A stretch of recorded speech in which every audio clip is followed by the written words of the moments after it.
On a frozen afternoon in December 1944, in the dark woods east of Aachen, a German Feldwebel sat against a shattered tree and listened to the guns stop. For hours, the forest had been battered by shell bursts that ripped branches into needles, needles into splinters, and splinters into fragments of iron-driven death. Then it ended. Smoke drifted through the pines. The bark stopped raining down. Somewhere deeper in the woods, water dripped from broken limbs into shell craters. For a few moments, there was nothing. No shouted orders from the American side. No rifle fire. No engines. No movement he could place. Years later, men who had fought in those forests would still remember that silence as something worse than the barrage itself, because by then, experienced German soldiers had learned a hard lesson. When the Americans went quiet, it often meant the battlefield had already been arranged against them. That fear did not begin in the Hürtgen Forest. It had been built month by month, campaign by campaign, by men who survived long enough to recognize a pattern. At first, German troops on the Western Front feared American artillery for the obvious reasons. The shells came in quantity. They came with precision. They came again before positions could be repaired. But artillery at least announced itself. It told a soldier where danger was. It gave him something to react to, even if that reaction was only to flatten himself into mud and pray. Silence did something different. Silence gave away nothing, and on the Western Front in 1944, that absence of sound often meant that American infantry, mortars, artillery, radios, engineers, and observers were already in place and waiting for the exact second when they would all begin working together. The Germans first met that system in full force in Normandy. In the bocage south of the invasion beaches, every field was walled by earth and hedge, every lane a firing lane, every orchard a small fortress. German infantry who had spent years fighting Soviet armies in the east were not strangers to noise or fire. What was new in Normandy was the way American battlefields could feel strangely still right before they exploded. German reports on the invasion quickly noted not just Allied firepower, but Allied method. They described flexible support from warships off the coast, artillery directed by observers, and smaller attacks prepared by concentrated mortar fire and followed by armor and motorized infantry. German communications officers reported that wire connections in the battle area broke down toward uselessness, leaving runners, motorcycles, and chants as the only links between units. Already, a hidden imbalance had appeared. On one side, a system increasingly dependent on radio and observers. On the other, a defending force repeatedly deafened, cut off, and forced to guess. In the hedgerow country, that guesswork became deadly. German machine gunners would hear no great build-up, no wild shouting, no obvious advance, and then a hedge line would suddenly erupt under coordinated fire. American platoons were trained to cross the line of departure, preserving secrecy, moving in column or wedge until compelled to deploy and fire. They were taught to use ravines, draws, woods, and folds in the ground to escape observation. They were taught to infiltrate close rather than announce themselves early. The platoon leader controlled movement and assault by oral order when possible, but just as often by arm and hand signal. Supporting fires were not lifted by noise and confusion.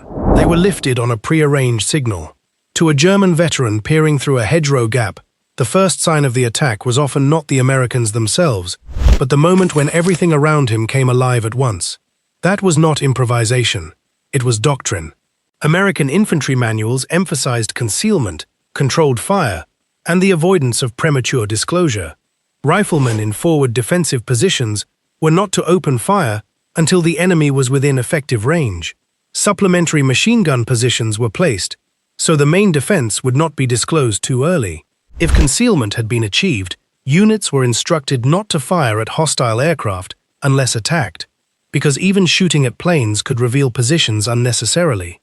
Reconnaissance groups were to be kept as small as possible to preserve secrecy. Outguards were placed for observation. Patrolling increased at night. Dummy positions were built to deceive. Across the front, these procedures created an American style of battle that often felt unnaturally quiet, right up to the decisive moment. The silence was not hesitation, it was control. For German infantrymen, that control had immediate consequences. A position that seemed safe because it had not drawn fire could in fact be under observation already. A village edge, where no American rifle had fired all morning, might already have been ranged in by mortars. A lane that looked empty might be covered by machine guns whose crews had written range cards and assigned sectors hours before dawn. The men defending those places were not facing a noisy assault army groping forward in plain sight. They were facing an army trained to hold its fire, preserve its outline, and attack only when infantry movement, supporting weapons, and the lifting of artillery could be synchronized. As the fighting spread inland, another layer of the system became visible. American infantry did not operate alone. Forward observers moved with the rifle companies. These men were not glamorous figures in battlefield memory. They crouched in slit trenches, barns, ruined upper stories, orchard edges, and shell holes, carrying radios, maps, and a quiet authority out of all proportion to their numbers. Their job was not to duel with the enemy in dramatic fashion. It was to see, report, and convert a sighting into metal. American artillery doctrine had evolved into something German officers recognized only after they were trapped inside it.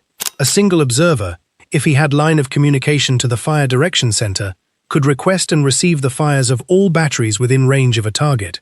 That meant that one hidden American watching from a church tower or hedgerow could pull a curtain of shells down on a road, a gun position, a farmhouse, or a forming counterattack before German commanders had even finished deciding what they were looking at.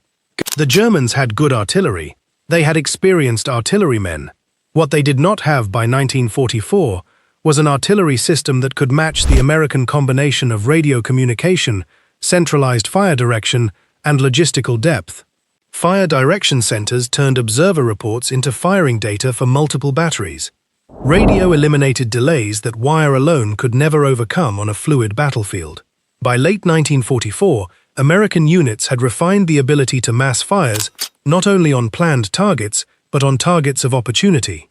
That was the real shock. A German unit could do everything right, occupy a position skillfully, camouflage it, hold fire, wait for the enemy, and still be destroyed because some American observer, on the ground or in the air, had seen enough and spoken into a microphone. And from the air, the Americans saw much more than the Germans liked to admit. Small artillery observation aircraft, slow and fragile-looking, circled over the front like insects. They were not impressive machines in the cinematic sense, but to German gunners and officers, they became harbingers. Airborne spotters could direct a remarkable proportion of artillery fire, sometimes nearly all of it in a given action. Their presence alone often suppressed German batteries, because the first round fired by a concealed gun might be the round that gave away its position. Here again, the pattern deepened. Artillery was not just powerful because of its shells, it was powerful because of the invisible network that found targets, passed coordinates, calculated timings, and chose the exact moment to strike. Silence on the American side could mean that the observer had already seen everything he needed to see. Now the German Feldwebel in the winter woods becomes easier to understand. What he feared was not emptiness. It was the possibility that Americans somewhere beyond sight had already measured his position. A field telephone line could be cut. A road could be cratered. A platoon could lose contact with battalion. But if the Americans still had an observer and a functioning radio, silence was not a gap in battle. It was the pause between detection and execution. Normandy taught this lesson brutally. During the campaign, senior German leaders repeatedly noted Allied superiority in artillery and ammunition. But what mattered to men in the hedgerows was not only the number of guns, it was how those guns were used. A smaller American attack might be prepared by a barrage-like concentration of trench mortars. A more deliberate assault might not announce itself until tanks and infantry were already moving under cover of fire that had been directed by ground spotters, aircraft, or naval observers. German defenders found themselves pinned in positions that seemed to be discovered the moment they mattered. In the hedgerows, where sightlines were short and uncertainty constant, silence became suspicious. If the Americans were not firing, perhaps they were moving. If they were not moving, perhaps they were observing. If they were doing neither, perhaps the shells were already on the way. Then came the breakout and the pursuit across France, where the American system gained momentum instead of losing it. Many armies became less coherent the farther they advanced from their supply bases. The Americans became more dangerous. Their artillery stayed mobile. Their ammunition kept coming. Their radios remained central. Their units kept integrating infantry, armor, engineers, and guns as a habit rather than an exception. German officers, who had once dismissed the Americans as materially rich, but tactically ordinary, began revising their judgment. It was no longer plausible to call American firepower wasteful. Wasteful armies did not deliver so much destruction so quickly and so repeatedly in the right place. Yet one of the strangest developments occurred, just as American firepower reached ever greater levels. On some sectors, ammunition became tight. In the fall of 1944, as the armies approached Germany, supply strains became serious enough that artillery ammunition had to be rationed. General Bradley imposed restrictions when calculations showed that, even at reduced expenditure, stocks might be exhausted if consumption continued unchecked. This had an unexpected psychological effect on the battlefield. It did not make the Americans harmless. It made them quieter, more selective, and, from the German point of view, more unnerving. A barrage no longer came because commanders were merely impatient. When American artillery fired under rationing, it tended to mean that someone had judged the target important enough to spend scarce rounds. Silence, therefore, became even harder to interpret. Was the enemy weak, or was he waiting? For German veterans by autumn 1944, that question itself became a form of strain. Aachen showed what happened when the full American system was applied to a defended German city. It was the first major German city to fall to the Western Allies, and the fight reduced any remaining illusion that urban combat might somehow neutralize American advantages. Here the battlefield looked different from Normandy. Instead of hedgerows, there were streets, stations, masonry walls, cellars, and sewer lines. Yet the American pattern remained recognizable. Infantry, engineers, armor, and artillery worked together methodically.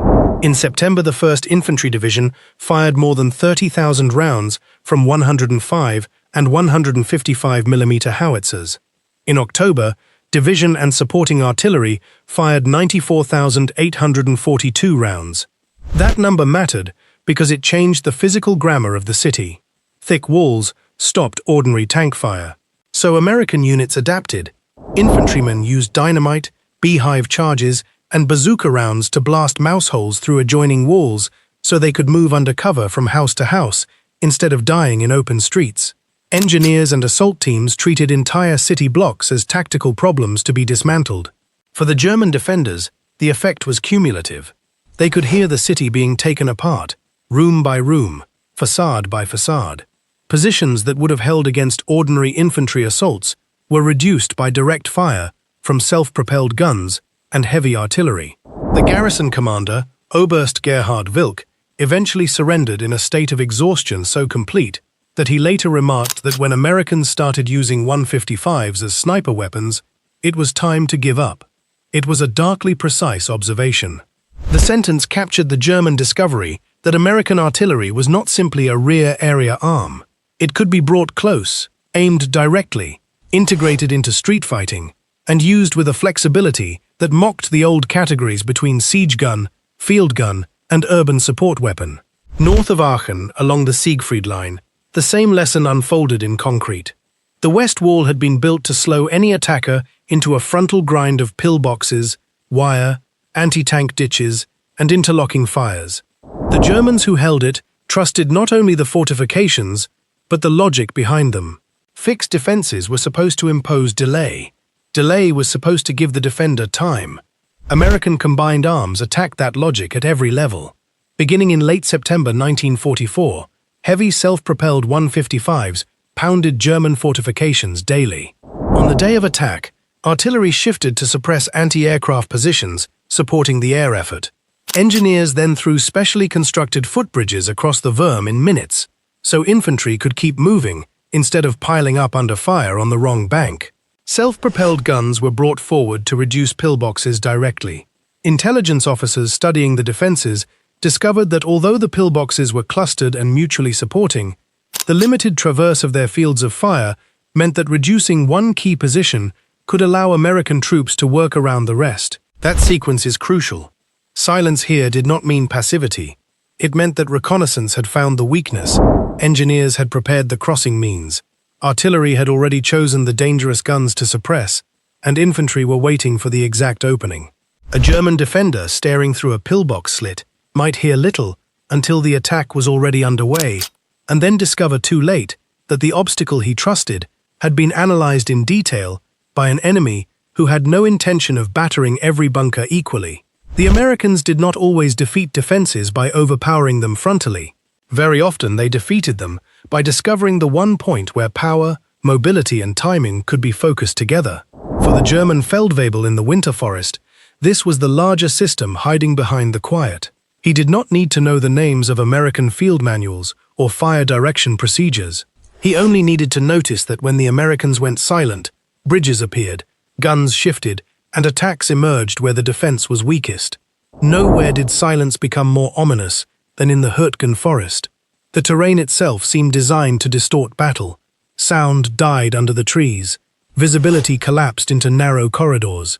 Roads were few, bad, and constantly churned into mud. Tree bursts turned shell fragments into rain. Minefields and wire blocked movement at the exact places where movement was most predictable.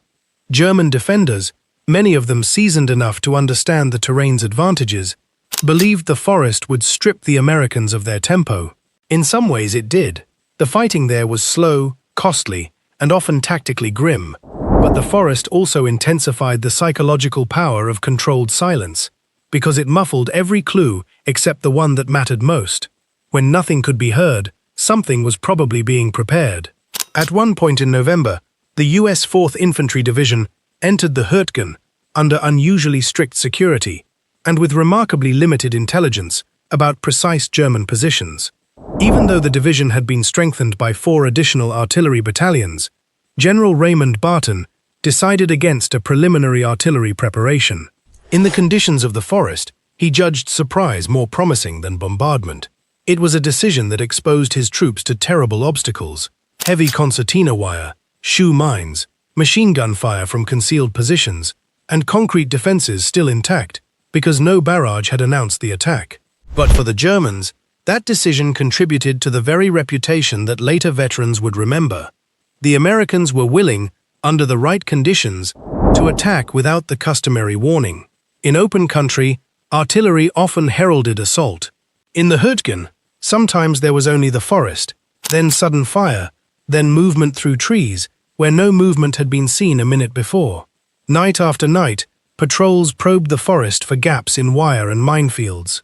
Engineers searched for routes where even a small force could pass. At places like the approaches to the Rohr dams, patrols moved under darkness feeling for obstacles by hand, while artillerymen prepared concentrated barrages to be shifted by map and observer call when the moment came. On one such approach, big corpse guns opened after nights of quiet probing, while 155mm self-propelled guns inched up the only road available to fire directly against concrete fortifications. That contrast, the stillness of men feeling for wire in darkness, followed by a roaring concentration precisely laid, was the American pattern in miniature. German defenders were not simply under fire, they were being studied in silence and struck on a timetable they could not see. The Hürtgen also demonstrated something else. The Americans could vary the relationship between silence and bombardment according to terrain and purpose. Sometimes the attack began without preparation in order to preserve surprise. Sometimes the attack was preceded by a short, violent concentration rather than a prolonged barrage. At Kestenik, artillerymen laid detailed plans for a concentrated 15-minute barrage, to be joined by tank destroyers, tank guns, and infantry weapons. And then, at 0700, the assault moved under a curtain of shellfire. The Germans never knew which version they were about to face. A long preparation might come. A short preparation might come. No preparation might come at all. The silence before contact, therefore, stopped being readable. That uncertainty wore men down. This is where the emotional thread of the Feldwebel matters most. By December 1944, a German NCO who had fought through these battles no longer heard silence as peace. He heard it as ambiguity with fatal consequences. If American fire had already stopped, perhaps the infantry were closing. If no artillery had been heard at all, Perhaps an assault had been chosen for surprise. If the Americans were quiet on one road, perhaps engineers were working on another. The absence of information became its own kind of pressure. And then, in the Ardennes, the Germans finally regained the initiative, or seemed to. On the morning of 16th December 1944, the German offensive began with a heavy preparation barrage that smashed American wire nets and command posts across a broad front. For a few critical hours, the tables appeared to turn. American artillery communications were badly damaged. Long periods of silence fell over the most endangered portions of the front, and surviving radio networks were overloaded. Forward batteries were knocked out, or forced to displace, as infantry lines bent and broke. To German veterans launching the offensive, this was a familiar and encouraging picture. Surprise had restored motion. Communications were collapsing on the American side. Silence meant disorganization at last. But what happened next was one of the great revelations of the campaign. The American system bent, recovered, and then came back to life with frightening force. As defenses solidified along the shoulders of the Bulge, and at strong points like St. Vith and Bastogne, artillery began to make its full weight felt again.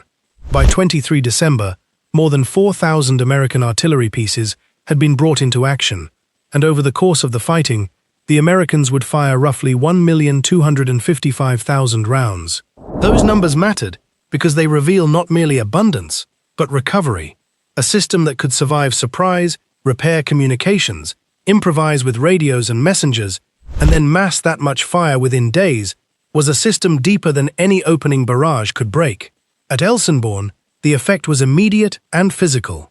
The Freikorps artillery groupment covered one infantry battalion with an 11,500-round defensive barrage during the night of 17 December. At Hofen, when infiltrating Germans threatened to overrun American positions, Colonel Butler asked the forward observer of the 196th Field Artillery Battalion to fire 3 5-minute concentrations onto his own area. The shells came in promptly. The position held. The consequence for German attackers was not abstract. It meant that even when they had achieved penetration, even when they were inside or near American defenses, they could suddenly be drowned by artillery called in at intimate range. The old confidence that surprise and infiltration would unravel the enemy line no longer applied cleanly against an American force that could summon its guns onto threatened sectors almost as a reflex. At Stavelot, the 118th Field Artillery Battalion fired 3,000 shells into German assault waves so rapidly that the gun tubes had to be cooled with water. That detail survives because it says everything about the human reality of the system. American cannoneers were not passive beneficiaries of industrial power. They worked their pieces to the point of physical crisis. Men hauled ammunition, laid guns, swabbed tubes, relayed commands, and kept firing while the metal itself overheated. On the receiving end, German infantry and armor were not facing mere material superiority. They were facing crews trained and disciplined enough to transform supply into immediate violence under extreme pressure. Forward observers again proved decisive. Near Targnon, an observer from the 197th Field Artillery Battalion saw 3 German tanks leave the village and head down the road. One call brought a salvo crashing down on the western side just as a larger column started to follow. More shells came, and the tanks turned back. It was a small incident in a vast offensive, but it captures the operational logic of American silence. The road had seemed open. The movement had begun. Somewhere nearby, an American had been watching quietly. The attack was interrupted, not by a prepared front line screaming defiance, but by a hidden link between eye and gun. The new proximity fuses deepened the fear. In one early Ardennes engagement, shell bursts using the new fuse killed nearly 100 Germans and spread panic. Elsewhere, German units encountered what they called tree smashers, shells bursting in the timber above them, sending fragments downward in lethal showers. In woods and villages alike, this made cover unreliable. A German soldier could survive by hugging the earth against ground-burst shells. A burst in the trees was another matter. Again, the silence mattered because the first shell of such a concentration often arrived with almost no warning at all. By the time a veteran recognized the pattern, the effect had already begun. St. Vith added another layer to the lesson.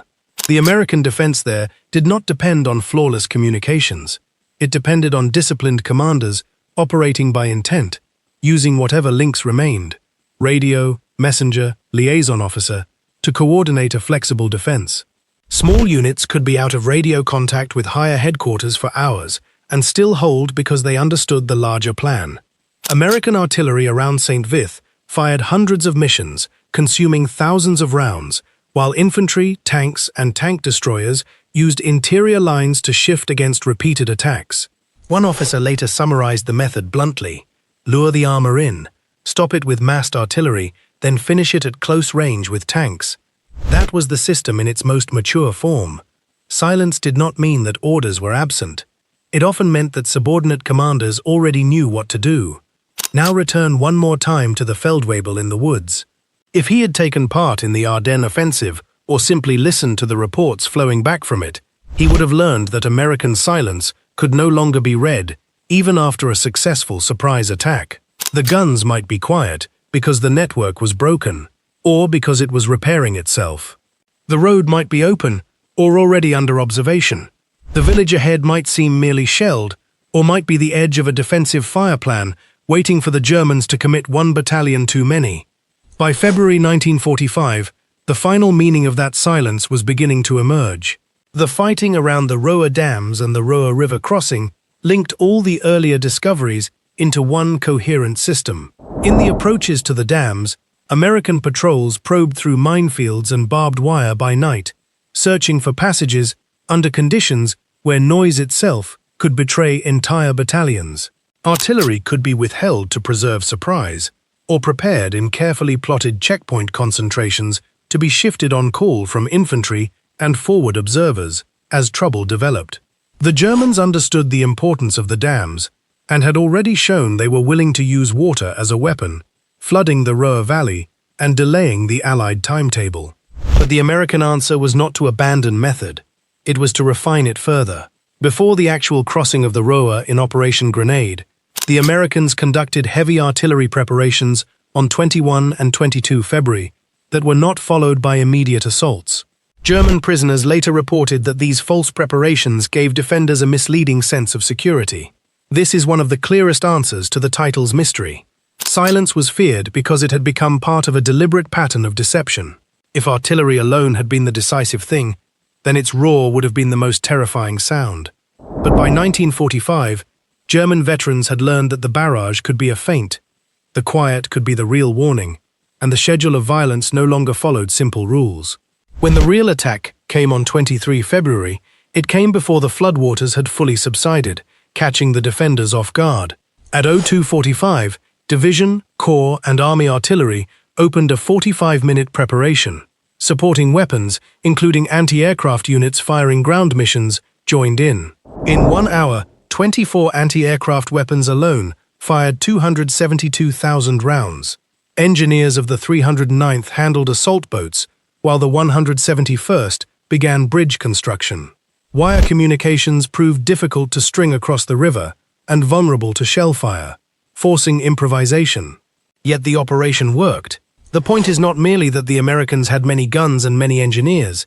The point is that they could coordinate night patrols, deception, heavy preparation, assault boats, bridging, and radio improvisation into one sequence.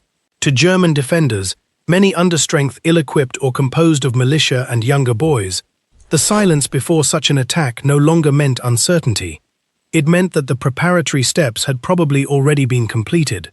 As the Allies closed on the Rhine, the scale of preparation expanded, while the battlefield meaning of quiet became even more ominous. During Operations Veritable and Grenade, roads disappeared into mud, lowlands were flooded, mines were everywhere, and German forces still west of the Rhine retained enough strength to make any attack costly. Yet the Allied method remained methodical. Massive barrages reduced defenders.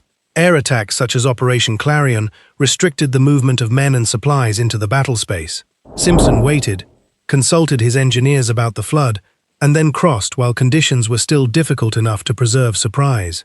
After 2 days of fighting and close support from aircraft standing in for vehicles that had not yet crossed, enough force was through for armor to be committed.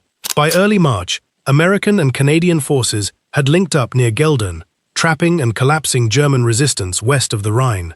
This is the third great emotional peak in the story, because by now, The silence had outgrown the tactical level.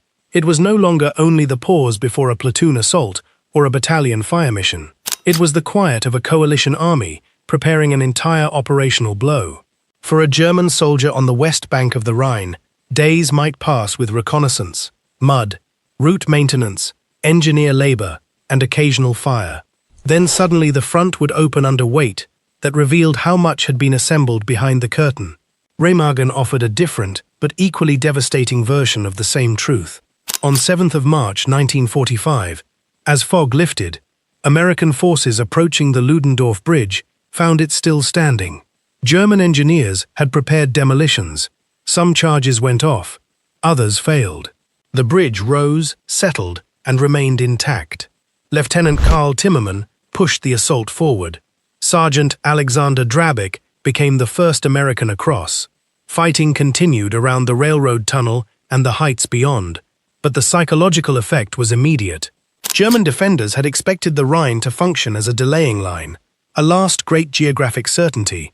Instead, a combination of rapid exploitation, hesitation within the German command, American initiative, and engineering audacity turned the river into a breached barrier in a single afternoon. Then the engineers took over. At Remagen, the fanatical German effort to destroy the crossing brought constant artillery barrages, strafing attacks, and even direct panzer fire onto the men building new bridges.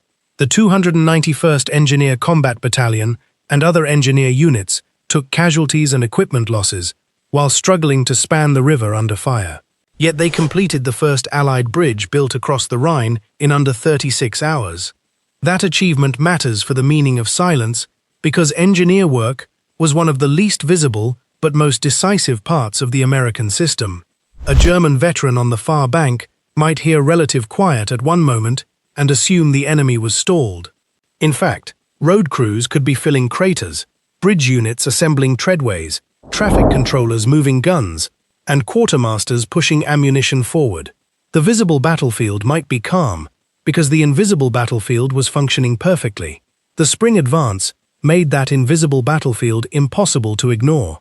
Engineer battalions like the 133D kept building bridges, repairing roads, clearing minefields, and maintaining supply routes as the pace increased across Germany. Their work tempo was described as fast and furious. Distances grew. Heavy vehicles, including new Pershing tanks, demanded stronger routes and constant maintenance. Even as the Reich collapsed, these units faced strafing attacks, pockets of resistance, and the ordinary hazards of a moving front. Yet they kept the columns flowing. For German defenders, the operational consequence was cruelly simple. Silence on the roads no longer meant that the Americans were resting. It might mean that an engineer battalion had just finished making the next movement possible, and then came the formal crossing of the Rhine in Operation Plunder, where the entire American and Allied system revealed itself with almost ceremonial clarity. This was no improvisation. It was massive, detailed, deliberate. Two field armies would cross abreast. Artillery, engineers, armor, infantry, transport, airborne forces, and logistics were woven into one enormous design. Before dawn on 24 March, after a 1-hour bombardment by 3,500 guns along a 25-mile front, the crossing began. Road and bridge maintenance alone tied up 7 battalions of combat engineers. By the afternoon of the next day, progress allowed bridging operations to commence. Airborne forces landing beyond the river helped block German reinforcement and prevented artillery from ranging the bridgeheads effectively. For the German side, this was the final revelation. The silence before the barrage no longer concealed a battalion attack or a local crossing. It concealed a campaign-ending system. Everything that veterans had learned in Normandy, Aachen, the Hürtgen, and the Ardennes was now compressed into one overwhelming fact. The Americans did not need the roar of artillery to begin controlling the battle. By the time the first shell arrived, the roads had been marked, the observers briefed, the guns calibrated, the engineer battalions assigned, the supply stock staged, the air plan coordinated, and the infantry assault sequences settled. The noise was only the visible part of the decision. Now the old Feldwebel in the woods can be seen clearly at last. He was not a superstitious man frightened by an empty forest. He was an experienced soldier who had lived long enough to decode what the quiet meant. Earlier in the war, artillery had been the obvious terror: shells in the air, blasts in the earth, splinters in the trees, concussion in the chest. But by late 1944 and early 1945, German veterans on the Western Front had learned something more frightening. Artillery was often only the announcement. The silence before it was the evidence. It meant American infantry had crossed their line of departure under signal control. It meant forward observers were in place. It meant radios were carrying corrections. It meant fire direction centers had solutions. It meant engineers were already at the river, already at the roadblock, already at the wire. It meant counter-battery procedures were waiting for the first German gun to answer. It meant armor, mortars, machine guns, and truck columns were not absent. They were synchronized. That is why so many experienced Germans came to dread the quiet. Not because silence was peaceful, and not because it was mysterious, but because it was intelligible. Experience had taught them to hear, inside that absence of sound, the hidden machinery of American war. The artillery itself was terrible, but it still left a man the illusion that the battle had only just begun. American silence offered no such illusion.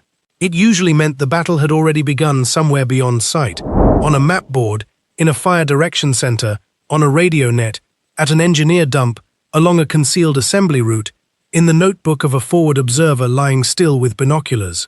By the time the first shell arrived, the river had already been chosen, the road already measured, the target already fixed, the assault already timed. And that was the realization German veterans carried with them after the war. They did not fear the silence because it was quiet. They feared it because it meant an entire battlefield system was already in motion, and once that system had gone quiet around them,